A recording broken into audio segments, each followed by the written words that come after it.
গরিব, শিশু, বৃদ্ধ, প্যারালাইজড, বাক প্রতিবন্ধীহীন, তারপরে হলো মানসিক ভারসাম্য মানুষগুলিকে সে বিভিন্ন জায়গা থেকে কালেকশন করে সেটা দেখিয়ে তিনি তার যে ফেসবুকে ফলোয়ারদের মাধ্যমে সে টাকা ইনকাম করতেন, বাট টাকাগুলি সে খরচ করতেন না।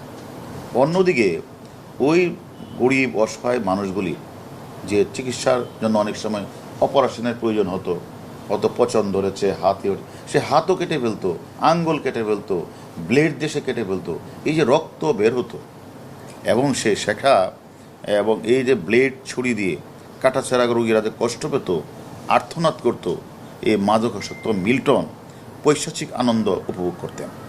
এবং সে একরকম সাইকোপ্যাথিক মানুষ, একটা মানুষ, সে কিভাবে মানবতায় ফিরে হলে আমাদের বোধগম্য নয়।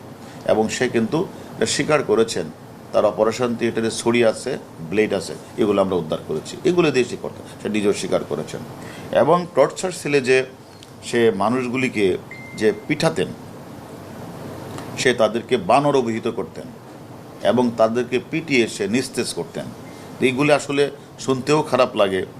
মিল্টন সমদ্দার তার এই যে একদিকে বানর, আবার অন্যদিকে তাদেরকে নিস্তেজ করতেন, বাট তারা কারণ স্বাভাবিক কারণেই এই অটিজম বাচ্চা বা মানসিক ভারসাম্য মানুষগুলি, অসহায় মানুষগুলি অনেক সময় হয়তো বা আইন শৃঙ্খলা না থাকারই কথা, তারা হইচি করলেই সে তাদেরকে পিঠাতেন। সে নিজেই যে ডেথ সার্টিফিকেট তো বানাতেনি, তাহলে যে 900 লোকের কথা সে বললেন, 900 লোকের রাতের অন্ধকারে জানাজাবিহীন তাদেরকে সে যে কবরের কথা বললেন, এই যে একটা অপরাধ, যে এই জিনিস লোকগুলি কারা, তাদের তো খোঁজখবর নেওয়া, তাদের তো আত্মীয় স্বজন আছে, একটু খোঁজখবর না দেওয়া, থানার মধ্যে জিডি না করা, হাসপাতালগুলিতে প্রেরণ না করে, এই যে নিজের ইচ্ছা মতো এই যে ভয়াবহ যে অপরাধগুলি উনি করেছেন, আমি মনে করি এগুলি আমাদেরকে খোঁজ নিতে হবে এবং তাকে জবাবদিহিতা করতে হবে যে এই লাশগুলি কোথায় গেলেন।